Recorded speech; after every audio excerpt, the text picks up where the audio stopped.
Salut tout le monde, ici Joris de la chaîne au programme. Nous nous retrouvons aujourd'hui pour une nouvelle vidéo sur la formation Flutter dans laquelle nous allons voir comment utiliser les listes view. Alors si tu n'es pas encore abonné, je t'invite à le faire et d'activer la cloche de notification pour ne rien louper des vidéos de la chaîne au programme. Et si tu es nouveau sur la formation du framework Flutter, je t'invite à aller regarder ma formation sur le langage Dart pour en apprendre plus.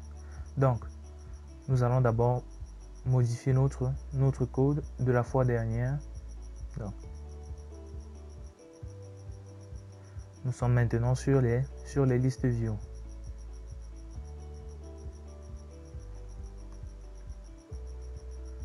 Donc, pour vous montrer un peu l'utilité d'un liste view, je vais passer par un exemple très simple. Donc, dans mon body, je vais mettre un colonne children. Vous allez voir un peu à quoi le liste view sert. Donc, dans le colonne, qu'est-ce que je fais? Je vais appeler une image pour occuper assez d'espace à cette image. Asset. Nous avons déjà vu comment traiter les images en fait sur Flutter. Donc, je vous mettrai le lien tout juste à côté.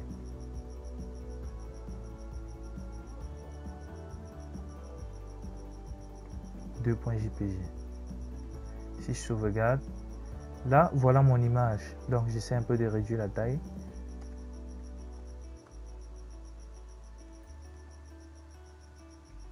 Donc la hauteur, nous partons sur une hauteur de 200 et je fais la copie. Je vais dupliquer cela à plusieurs reprises. Là nous voyons déjà un overflow que notre console a signalé. Donc l'application signale déjà que on a des éléments qui ne peuvent pas être affichés en fait, qui débordent de l'écran. Donc c'est donc ce problème que les listes view viennent éradiquer. Donc si nous changeons tout simplement à ce niveau par un list view, voilà, et nous sauvegardons, là nous voyons que le problème a disparu et nous pouvons scroller. Donc les listes view en fait vont nous permettre d'afficher, comme son nom le dit, liste, des longues listes, et de pouvoir scroller dès que les éléments sont supérieurs en fait à la taille de l'écran. Donc je copie ça, je duplique et je sauvegarde. Voilà. Donc une fois que vous avez compris en fait la propriété d'un list view, il y a maintenant plusieurs manières de scroller. On peut scroller de manière horizontale, on peut scroller de manière verticale. Donc le scroll s'effectue comme ceci. Je tape tout simplement ma propriété scroll direction qui récupère un axis point. Ensuite le sens dans lequel on veut scroller. Par défaut, le sens du scroll est vertical comme nous avons pu le constater. Donc nous voulons scroller de manière horizontale. Si nous sauvegardons, essayons de réduire un tout petit peu la taille de notre liste view pour que vous puissiez voir. Car déjà là, vu que l'image est large, nous voyons déjà que nous scrollons de manière verticale. Là voici la limite, ainsi de suite. Donc là maintenant le scroll s'effectue de manière horizontale, pardon. Donc je mets un peu mon liste view dans un size box.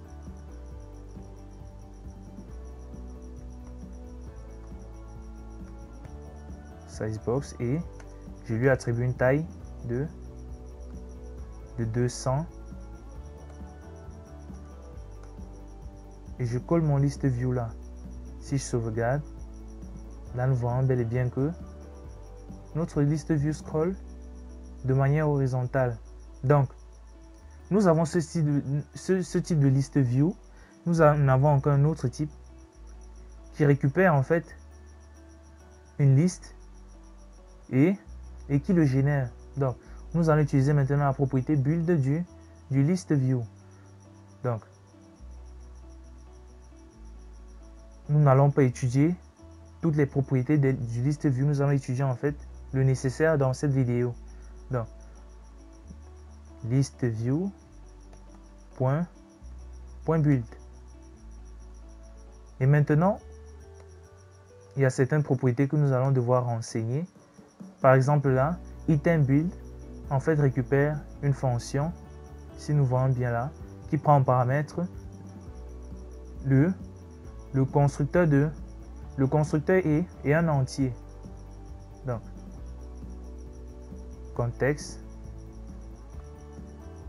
et un entier i. Ensuite, nous devons renseigner sur le list view la taille en fait des éléments. Donc, item count, nous mettons par exemple 20. Et maintenant, c'est le item count-ci qui va être en fait affecté à notre i. Donc, maintenant, notre builder, qu'est-ce qu'il va retourner? Il fait tout simplement un return de, par exemple, texte.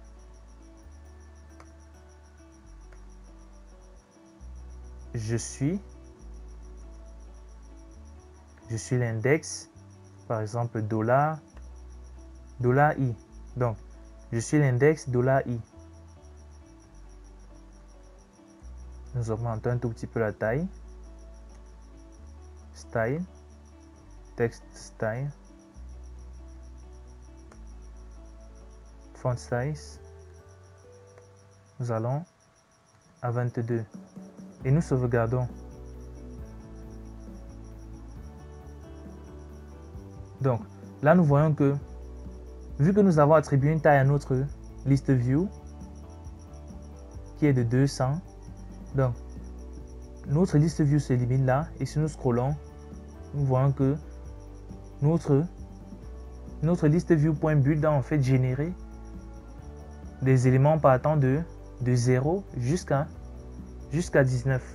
Donc de 0 à 19 qui font au total 20 éléments. Donc nous allons essayer un peu d'embellir ça. Donc je coupe mon list view et je le mets directement dans le body. Sauvegarde. Voilà nos 20 éléments. Donc je coupe ça. Je peux mettre ça dans un cadre. Colonne. Donc là, nous allons essayer de faire un listage d'utilisateurs. Donc, nous allons générer des trucs au hasard. Donc, un utilisateur en fait a une photo là et un nom là. Donc, on doit le mettre dans un row. Donc, notre build doit nous retourner un row children. Nous allons mettre un cycle avatar.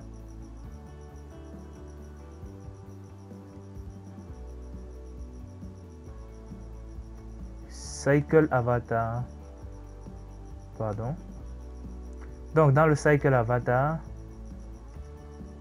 dans le child, nous allons mettre une icône. Icons.person. Voilà.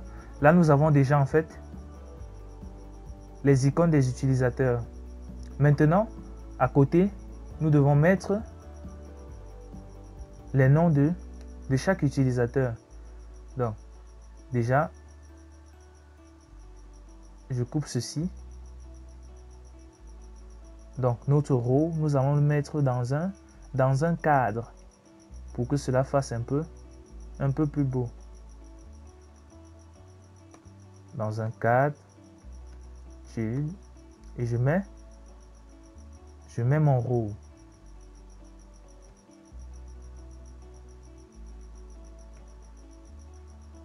Sauvegarde. Voilà. Là, nous voyons déjà un peu une organisation un peu plus classe. Je peux agrandir en donnant la propriété radius à mon cycle avatar. Donc, radius 40. Là, il augmente la taille. Donc, nous allons sur 30. Voilà. Ensuite, je vais entrer les noms des utilisateurs. Donc, vu que c'est un row, je sors tout simplement du cycle avatar. Je mets une virgule et je mets une autre propriété texte. Donc, cette propriété texte va récupérer en fait le nom. Je suis l'utilisateur $i. Donc là, nous allons afficher tout simplement les index. Car si nous avions véritablement une liste d'utilisateurs, on aurait pu lister cela correctement. Donc, je suis l'utilisateur $i. On augmente la taille du texte, style,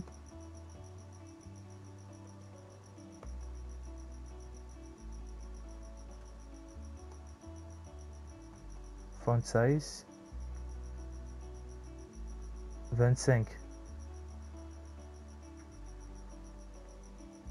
Donc, après cela, je sauvegarde. Là, nous voyons bel et bien nos éléments listés dans notre liste view. Maintenant, on doit essayer en fait d'espacer un peu le cycle avatar du texte. Tout ce qu'on a à faire, c'est venir là et de mettre un size box. Dans le size box, vu que c'est un déplacement sur les lignes, donc on va mettre plutôt la propriété 8 pour dire largeur. Donc une largeur par exemple de 10. Je mets la virgule. Là, nous voyons un espacement. Comme voici. Donc, ce que nous avons fait ici en fait, c'est de lister en fait un même élément. Nous pouvons créer une liste et affecter notre liste à notre liste viewer. Donc, créons une liste de noms, par exemple. Nous allons la créer là. Donc, effaçons les codes de l'ancien tuto. Donc là, nous créons une liste de type string. On va appeler notre liste nom égale. On ouvre notre tableau et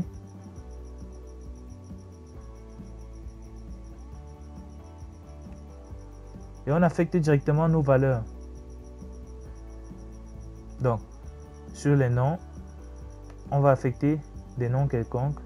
Jaurès, par exemple. Valdez. Donc, nous ne devons pas ignorer que dans une liste, chaque élément est séparé d'une virgule. Le nom de la chaîne, on programme.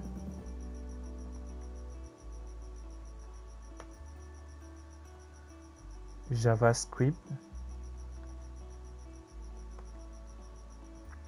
Donc, nous avons en fait créé une liste là et nous allons essayer de générer cela en fait dans notre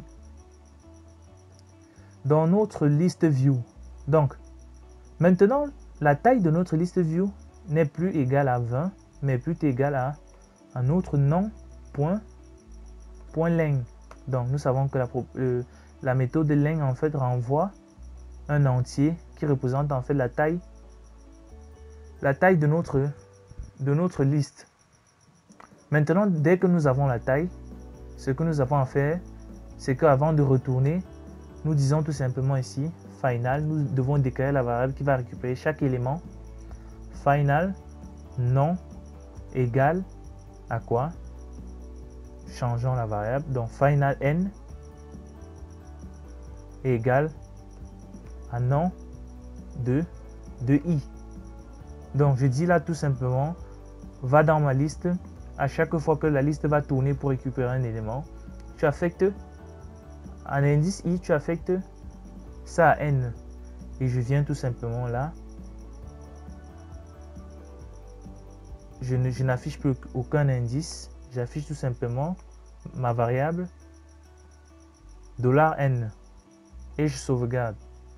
Donc Là, nous voyons bel et bien que ça nous a listé tous nos éléments contenus dans la liste.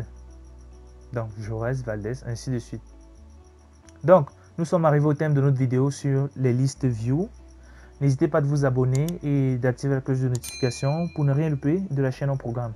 Si vous avez des préoccupations, posez-les en commentaire. J'y veillerai personnellement à répondre. À la prochaine.